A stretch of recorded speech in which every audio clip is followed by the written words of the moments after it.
Okay. Hopefully you can hear me. This is my dream. We will find out whether it's true. I had thought that the exam answer key was visible to you guys this whole time. Apparently it was not. And so I have made it visible now. So I was planning on having the discussion of the exam today, but we won't. We'll give you a chance to look at the answer key. And so next Wednesday, which is our next class, go over the answers, see if you agree, and we'll have a discussion over them.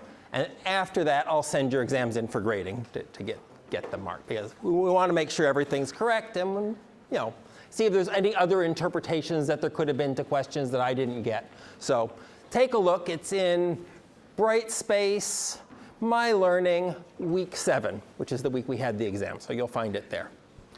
The other thing that you'll find in Brightspace is a new thing, which is a section on practice problems. My Learning, practice problems. We have the first practice problem up, and this is for the Fisher-Gray, right? For Fisher-Gray, for the midterm, you had to sort of understand what was going on. For the final exam, you're going to have to actually be able to solve a problem and interpret the answers of that problem. So you can't do that unless you practice the problems. There's no way, I think, that not anyone, but the vast majority of us can sort of see someone giving a lecture on this stuff and have a clue what's going on until you try to do it yourself, right? So you have one of those for the tutorial, which some of you are taking this week, some took it before, and there'll be another one for the next round of tutorials. But also I'm doing a section of practice problems. And so the first practice problem has been posted, and the answer key to that practice problem will be posted on Sunday. Okay? And the idea behind this is that if you have the answer key sitting in front of you, I don't know about you, but I am weak of will. And so if I'm trying to do a math problem and I'm stuck, I'm immediately going to turn to the answer key. Unfortunately, we don't learn anything that way. Right? You do it, you see the answer, okay, that makes sense. And you're fine, and then it just leaves your brain and it's gone, and it does you no good at all.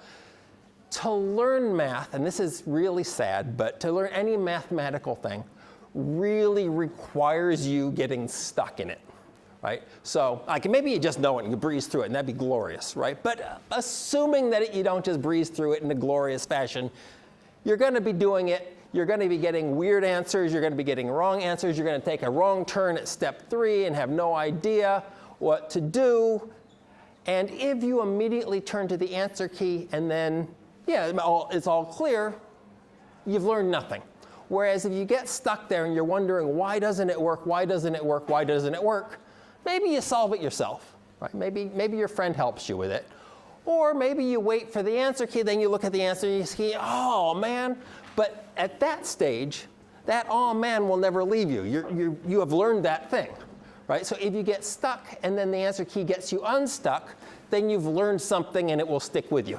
Whereas if you immediately turn to the answer key, it won't. So none of these problems are going to be graded. None of them are going to be marked. I'm never going to see whether you try them or don't try them or anything like that.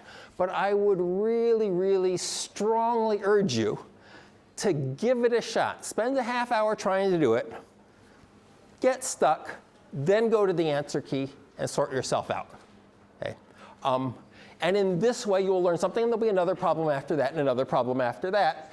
And by the end, the hope is that it's going to be a breeze to do it without ever looking at any answer key or anything. It'll just be obvious, oh God, I have to do this dumb thing again, but it's just be straightforward. Okay? So do it, get stuck, let the answer key get you unstuck, and then try to do it without looking at the answer key. And then you'll have to look, but get yourself stuck.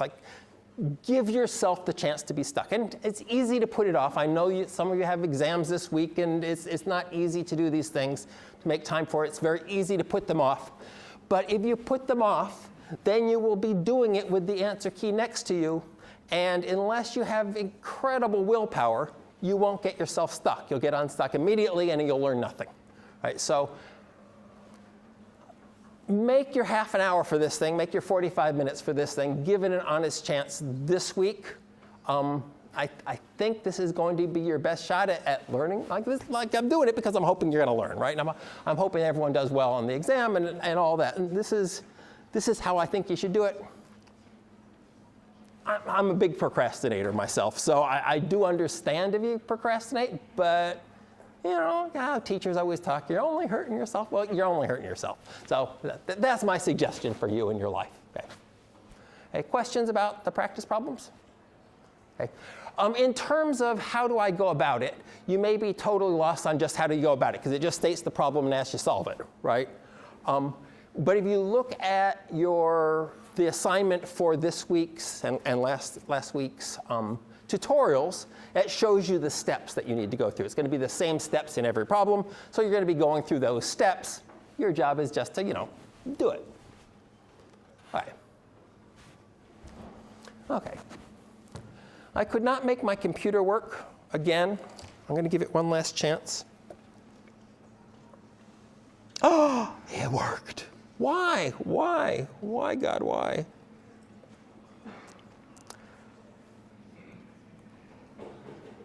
Okay, we're gonna hope that it works. I'm gonna pretend like it's gonna work. In which case, this one I want to be there. Okay. Is it up? And if we go to like this, does it? Oh, look at it! It's so beautiful. I know nobody cares. Nobody cares. I care. I care. Okay, that's this week. Okay.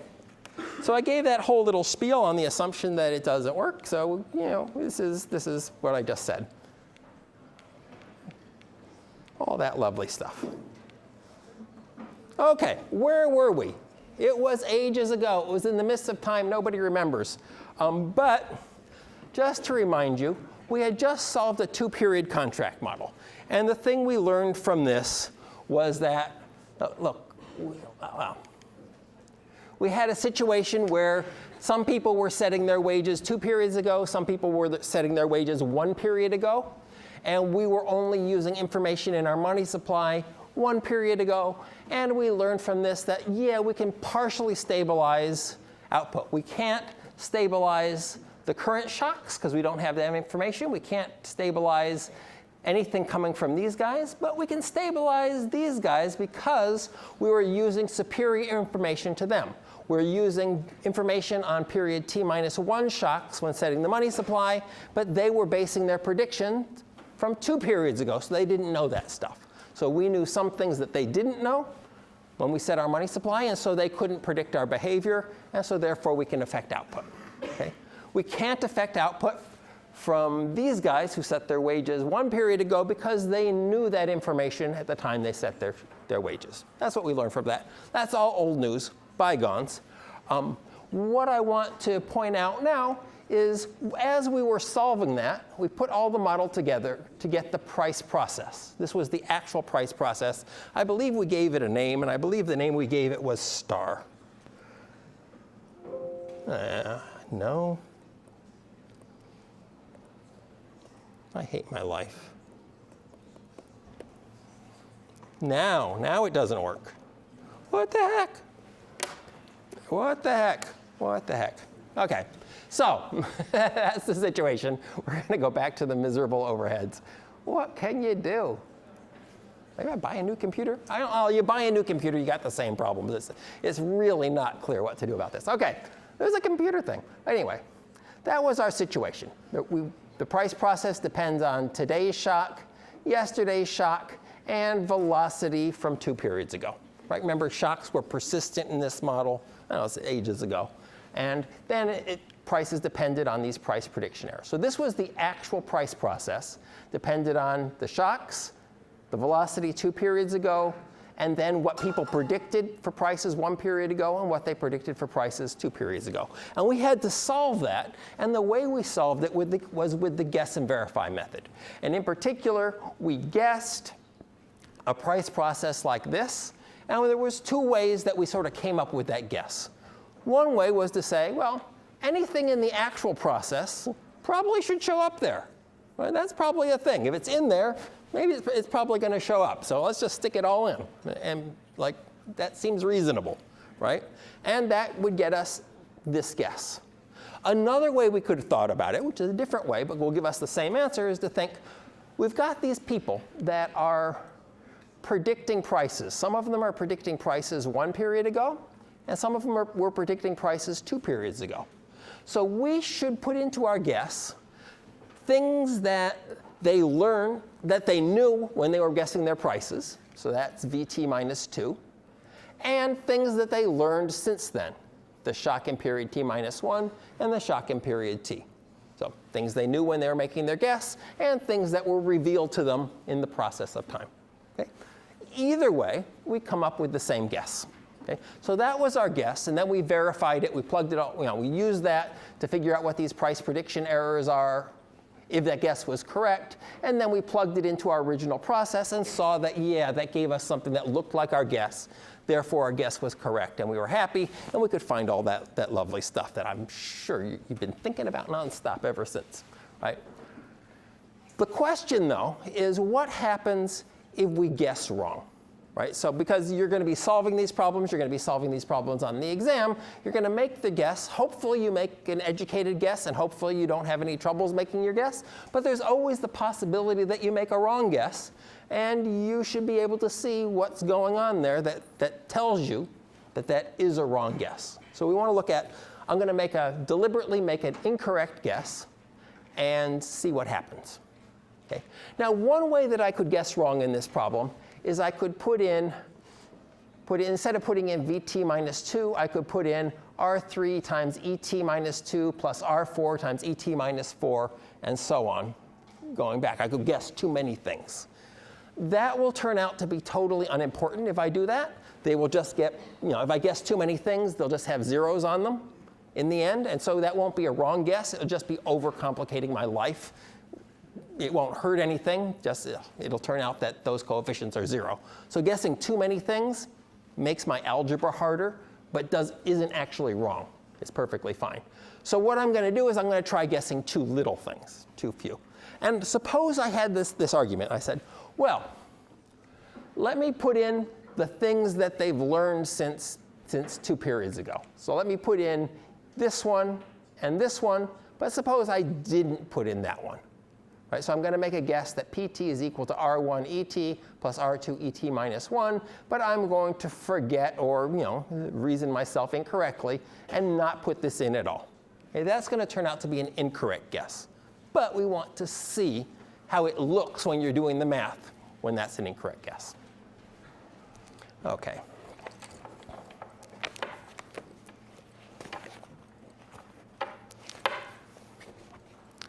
Deal with the horrible computer problems of my nightmares. And go to the miserable document camera. Let's zoom out. And there we go. You get to see my hands. Yeah, hopefully it figures it out when I start drawing. Okay, so I'm going to guess. Right, we have our star is PT equals ET plus rho minus gamma ET minus 1 plus rho squared VT minus 2 plus minus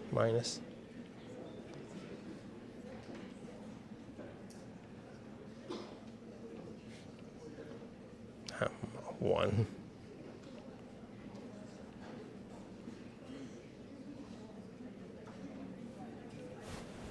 You see that? Sort of see that. Like so. Okay, so that's the actual thing, and I'm going to guess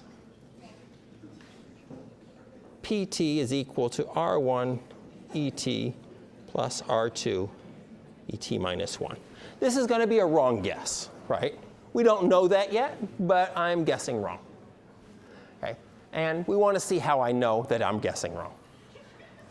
Okay, so clearly, we're going to want to say, if our guess is correct, is that consistent with this star equation, which is the actual genuine process, right?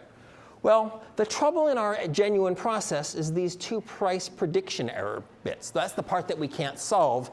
That's why we have to make the guess, because we got these expectations, and we have to know what the expectations are. So we can say, well, if the guess is correct, what would those price prediction errors look like? Right, so if the guess is correct,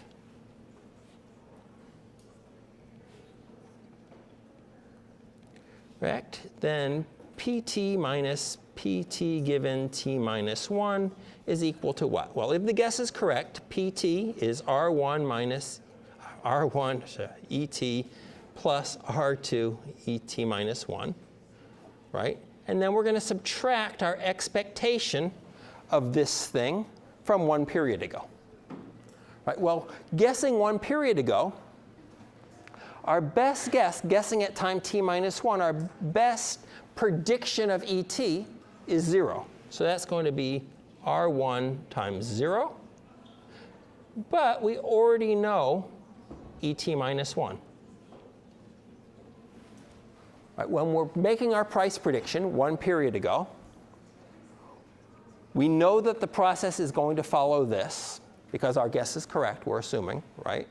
And so we have to say, well, if I'm making a prediction about the prices 1 period from now, I'm on t minus 1, predicting prices in time t, well, I don't know what ET is. Maybe it's going to be high, maybe it's going to be low, but on average it's 0. Okay? So my best prediction about what ET is going to be is 0. I know I'm going to be wrong about this, but sometimes I'll be high, sometimes I'll be low. And then I have to also predict ET minus 1, but I know what that is, right? Okay.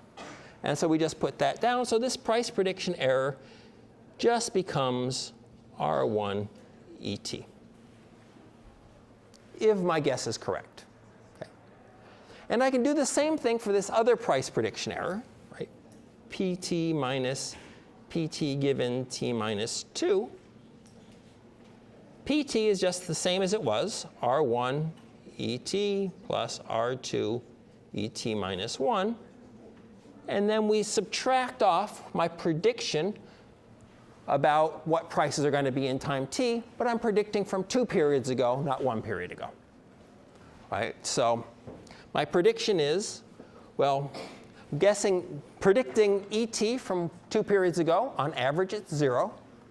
And predicting ET minus 1 from 2 periods ago, I don't know it yet. So sometimes it's going to be high, sometimes it's going to be low. On average, it's going to be 0. So this is R1 times 0 plus R2 times 0. And so this whole thing is just R1 ET plus R2 ET minus 1 is our price prediction error. Because we have no information. From 2 periods ago, we have no information about what the prices are going to be. So whatever they are, we're going to be shocked. Oh my God, who knew, right? Whereas when we were predicting from 1 period ago, we didn't know everything about what prices were going to be. But we knew something because we already knew ET minus 1. So we weren't going to be surprised by that. We were only going to be surprised by the shock that we didn't know yet. Whereas here, we're going to be surprised by both the shocks because we don't know them yet. So we take that, all that's true if our guess is correct. We take that and we plug it back into our actual price process.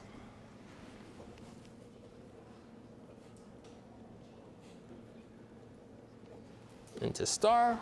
Can we see this? Let's move it up just a little bit. You can't see star. Can we make it work? Maybe. Okay, plug it back into star. So we get PT is equal to ET plus rho minus gamma ET minus 1 plus rho squared VT minus 2 minus theta over 2 times this price prediction error, with this is a 1 here, we can make it work. And so that's R1 ET, like so, minus theta over 2, this price prediction error, which is just this if the guess is correct, R1 ET plus R2 ET minus 1. Okay. Again, this is if the guess is correct. This is what the actual price process looks like if we've made a correct guess, which we happen to know that we haven't, but if it was correct, this is what it would look like. Okay.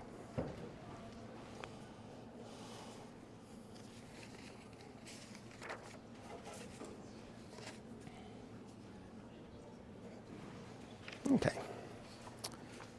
So now I want to see if that looks like my guess. I want to see if I can find an R1 and an R2 so that the guess and the actual process are the same. Okay, so I'm looking for these parameters so that these things match up. And so let me just put all the ET terms together, all the ET minus 1 terms together. Is equal to, so I've got one ET here, one of them there. I've got minus theta over 2 R1 there, minus theta over 2 R1 there. So let me just do minus theta over 2 R1 minus theta over 2 R1 ET. That's all of the ET terms sort of lined up. All right, put them all together. And then I want to put in all the ET minus 1 terms. So something times ET minus 1. And so there I've got rho minus gamma of them here, rho minus gamma. And none of them here. And I've got minus theta over 2 R2 T minus 1. And then that's all those terms, so that's plus. But I've also got this thing left over. Okay? And I'm wondering, does it look like my guess?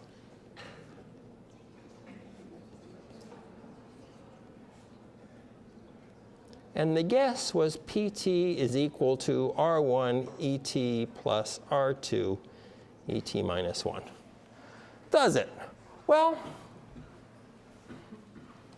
we can imagine, and we could certainly solve it, right, to see, is there an R1 so that this is the same as that, right? So it would require R1 is equal to 1 minus theta R1, right? Because we have theta over 2 minus theta over 2, so that's just 1 theta over altogether, and R2 equals rho minus gamma minus, this is right, theta over 2 R2. Right. So that would be fine. But we also got this other thing left over, right? This VT minus 2. And that is not in our original guess. And so even if we found the R1 and the R2 that made this true, which we can do, it's easy enough to do, our guess doesn't look like our final process, because our final process has yesterday's or 2 periods ago velocity in it, and our guess didn't have that. So our guess was wrong, right? Because this thing is showing up in the real process, and it's not showing up in our guess. We screwed up. Okay? And that just tells us, okay, we should have stuck that in our guess. Like, that would have been smarter to do. And then we would have been fine. So you just have to go back, make a new guess where that's in it, and start the process again. Okay? So how will you know that you made a wrong guess? You'll make your guess. You'll find your price prediction errors if that guess is correct. You'll plug that into the actual process. And you'll see, first of all, is there anything in that resulting process that wasn't in your guess? That's what we have here, right? And if there is, you made a bad guess and start over. Do it again. Right? And the other thing that could go wrong is that it would be theoretically possible to find that you can't find an R where say, this thing matches this thing. Right? Might involve a dividing by 0, for instance, in which case you can't find one. In that case, the guess is incorrect as well. I trouble to imagine such a case happening in this class in the context we're working in, but in principle, it could. Okay. I don't think that would be the problem. It would be much more, you left something out would be an actual problem that somebody encounters. If somebody encounters, obviously this will be making a mistake somewhere, but if you do encounter the R1 not matching up with the other one, please show me. I would love to see how a student ended up with that, what kind of mistakes they were making. It would be glorious to see. But I don't think, the 400 students, I don't think any of you will run into that case in this class. I expect not. But if you do, please, please, please do show me. I'd like to see. That's a potential. Okay. Okay. Any questions about how you'll identify incorrect guess? Okay, that's what we got there. Now, I know you are all truly well and done with Fisher-Gray, and you would wish it would die and stick a stake through its evil little heart. But we got one more thing to learn from it, one more thing, and so we're going to do it. Fisher and Gray, they got more to teach us. But let me recap what we've learned so far from this. Right? Remember, the problem that we're trying to solve here, why we started this whole thing, and why we're doing this, is because we're thinking people's expectations matter. They matter because they're setting their wages, they're entering in these short-term contracts. They can also matter because you're thinking about doing some kind of investment, right? And so and they can matter just because if you're optimistic about the future, you're going to spend more today. If you're pessimistic about the future, you're going to spend less today. All these reasons why we think people's expectations of the future really matter a lot for macroeconomy. Right, for whether we're in a boom or a recession, the major reason why we think we have booms or recessions is based on expectations. People think things are going to go well, that makes them go well. People think things are going to go badly, that makes them go badly for those reasons, right? And so given that expectations are so important, we really have to think about where expectations come from. And problematically, that we think that economic policy affects things, and if it didn't affect anything, like in some sense you can say, why study economics? There's nothing we can do. Right? Anything we do doesn't affect anything, so just leave it be and study something useful. But we do think that economic policy will affect output. We do think it will affect people's lives. And so if it does affect people's lives and people have to form expectations of their future, they also have to form expectations of economic policy. Right? It becomes, you can't just ignore economic policy when setting your expectations because policy affects output. And so you have to include it. Right? And so this rational expectations is a way of thinking about how do we think policy behaves in a world where people are trying to predict what we're doing? Right? And that's what this is all about. So we've done a lot with that. And what we've learned is that if people and the people doing the prediction and the policymakers are all basing stuff off the same information, that I'm doing my prediction about the future using the same information that you are setting economic policy with, there is no way for me to affect output, for the policymaker to affect output, because it's all going to be taken into account of in people's expectations. But if the policymaker has better or more recent information than people when they're setting their contracts, it can affect output. Right? So the whole debate about whether economic policy is useful, in a large sense in that story, comes down to do policymakers have better information than people about the economic conditions, in which case they can affect output? Or do they have more recent information? Can they react quicker? Okay? Now, it's tempting to say, of course policymakers have better information than us, because you and I don't really go look at the economic statistics on a daily basis. But if it was really important to us, if we were running a big business, if we were running a union, if it was really important to us, we could look at those statistics. So it's not necessarily the information that we as people look at, but what we could look at if we wanted to. Do they have better information than that? And arguably they do. Maybe they do. You can debate. They might have, they might do. Right? And if we think about monetary policy, we might think that you can change the money supply, you can change interest rates more quickly than people can change their labor contracts. Right? Maybe, plausibly. Right? And if that is true, monetary authorities will be able to affect output. Okay? But when I told this story, there's one thing that I've left out. Right? I said, why do expectations matter? Well, they matter because of these short-term contracts, right? Because people are getting into short-term contracts. Their prices are going to be fixed for a while. The price of labor in this case is going to be fixed for a while. And therefore, they're constrained. They have to predict the future because of that. Okay? And we did a lot of analysis of that. But there was one other reason that I mentioned why expectations matter, and that is a more forward-looking thing. Right? We have this case of, should I build a factory? Well, I'm not really locking myself into something. I'm going to do my spending today. So should I buy a car for my business, buy a van for my business? And that depends on whether I think I'm going to have a lot of business next year or not. And so I'm guessing what the future is going to look like, not to lock myself into a contract, but just to say, should I take an action today? Should I buy a house? Well, it depends on what I think housing prices are going to do over the next 20 years, right? If I think the housing prices are going to go up, yeah, I should probably buy a house, even if I don't need to live in one. But if I think housing prices are going to go way, way down, maybe I shouldn't buy a house. So in particular, investment is going to be very forward-looking this way. If I think next year's business conditions are going to be good, I'm going to do a lot of investment. And if I think that next year's business conditions are going to be bad, I won't do investment. Right? And this is not locking myself into a contract. This is just how much am I going to spend today based on what I think tomorrow is going to look like. And we did the same thing with consumption. Right? We said, if I'm pessimistic about the future and I think that I'm going to get fired next year, I'm going to cut back on my consumption today. I'm not locking myself into any contracts, just, I want to have a nest egg. Right? And if I think next year is going to be great and I'm going to be promoted, it's going to be glorious, money will shower on me, there's no need to save today, and I'll spend more today. Right? Again, no contract. So we don't have that in this model now. Right? At the moment in this model, all we have is that people are locked into contracts or not. Okay? So we want to incorporate that, and that's going to give us a new reason why policy can be effective. Okay?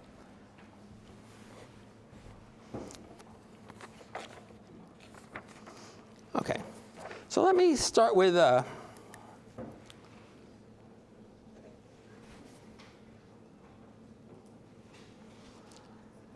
Fisher-Gray model. YT equals y bar equals theta. Ah, God, he's doing it again. I hear it. I hear it.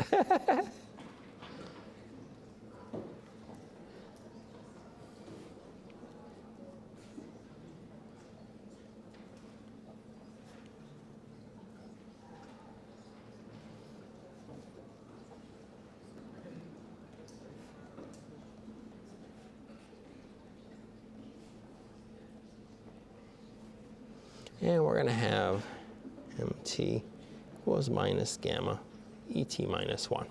Okay, so this is a model that we've solved before, right? This is something that we've done before. This, I think, was our second model that we ever did. Right? Our first model that we ever did looked just like this, except money supply reacted to ET, reacted immediately. Our second model was reacting one period later. And so here, we know what's going to happen. And one thing you should do, like in an exam situation, for example, I could say, solve this Fisher-Gray model. Does money affect output in this model? Why or why not? Okay? And suppose you got totally muddled up in the math and you can't solve it. You can still answer the second part. Right? You know enough now that you can answer the second part without solving the model. You know what the answer is supposed to look like. Right? So here we have this model. What does it say? It says people are predicting prices one period ago, and that's going to affect output. Their price prediction errors are going to predict output, are going to affect output, which is saying, look, they're setting their wages one period ago, and based on whether the actual prices are higher than lower than that, that's going to affect real wages, which will affect output. Right? That's what it's saying. So we have these one-period wage contracts. Lovely. And then we've got this, and then we've got the money supply is reacting to last period's shock. Right? So we're changing our money supply today, but we're basing it on information from before.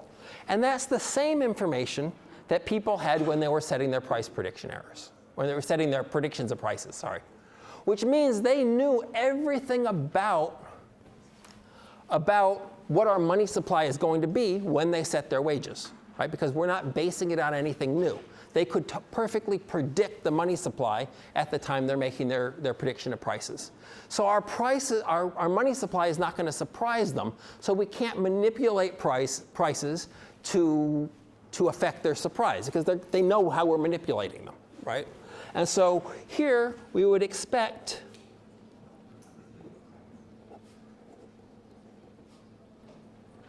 not affect output. Like, because the policymaker and the wage setters have exactly the same information, so wage setters can perfectly predict policy. Right? There's no way that we can affect their price prediction errors, and price prediction errors are what affect output. We can't affect the errors. We can certainly affect the price prediction, but not the degree of mistakes that they're going to make. Okay. All right, so we can solve that out. But let me not. We've done it before. And let me go to the change we're going to make in this model. What we want to do is we want to add investment.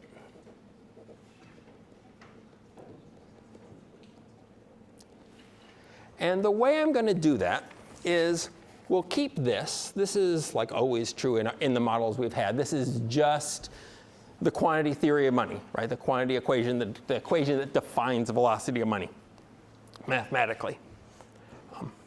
And we'll keep this. We'll keep velocity exactly the same as it is, and we'll keep our monetary policy rule exactly the same as it was. So I'm only going to change the first equation. And what I'm going to do is I'm going to change it to yt minus y bar is equal to theta 1 pt minus pt given t minus 1 plus theta 2 pt plus 1 given t minus pt.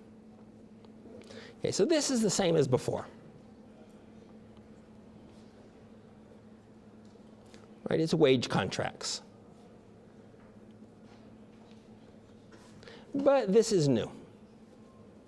And so the first part is just capturing that there's some people on wage contracts. They set their wages based on their prediction of prices tomorrow. Right? And they're stuck in those contracts, in this case, and you can't see that for one period. Okay. This bit here is telling a different story. This is a story about should I buy a house or not? Right? Or should I buy a factory or not? And the idea here is that if I think prices are going to go up, right? I'm guessing today at time t about what prices will be tomorrow, time t plus 1. And if I think prices were going to go up, then it would be lovely to own a factory because I could sell all the stuff at those higher prices. Or it would be lovely to buy a house because the price of houses would go up and then I could sell it for a profit, right? And so if I think prices are going to go up, I'm going to tend to invest more. And the more I think prices are going to go up, the higher the amount of the investment I'm going to make, right? And theta 2 is just capturing how big a deal that is, right? If theta 2 is near 0, it's not important. If it's big, then there's a lot of investment when we have expectations of prices going up. And if you think, I don't know, back to your youth, well, not most of your youths. If you think way back to most of your youths in like 2005, 2006, house prices were going through the roof. Everyone, their brother and their dog were buying 10 houses because they thought the prices were going to go up. And so you can buy low today and sell high tomorrow, and all that spending goes into the economy, right? And it's also true of normal businesses. If you think the price of your product is going to go up, then yeah, you would like to ship more of it next year. Let's buy a van now so that we're ready when the price of our product goes up, right? So this is the idea. This is capturing the investment term, which is a very different story from what we had before, right? This is a story about lock-in. We're locking into our wages. And this is a story about just trying to exploit price changes. If I think prices are going up, let's do some spending today, okay? But we can do it in the same framework. Okay.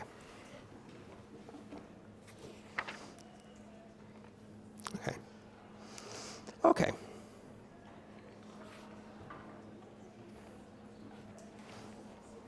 All right. So that's our framework, and yeah.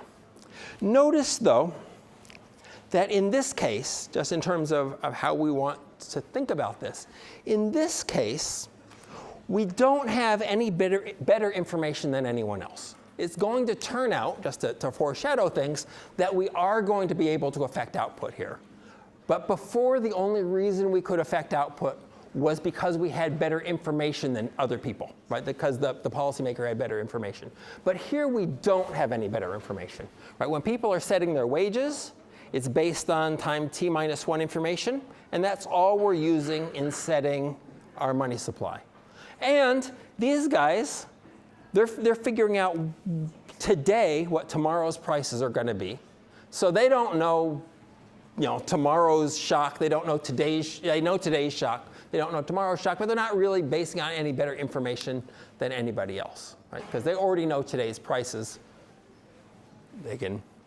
There's a sense in which it's a little better because it's more recent in terms of prices, but really they don't know the shock in period t+1. Right? They don't have good information about what's going to happen, and it's only the shock that's going to affect their price prediction error. So they don't have any information about what that shock is likely to be. It's all going to be based on their prediction of what the central bank is likely to do next period. Okay. Now, we have 6 minutes, but I think it's not helpful to be halfway through the math, so I'm going to let you go. Please do the practice problem, and please take a look at the exam so we can talk about it next time.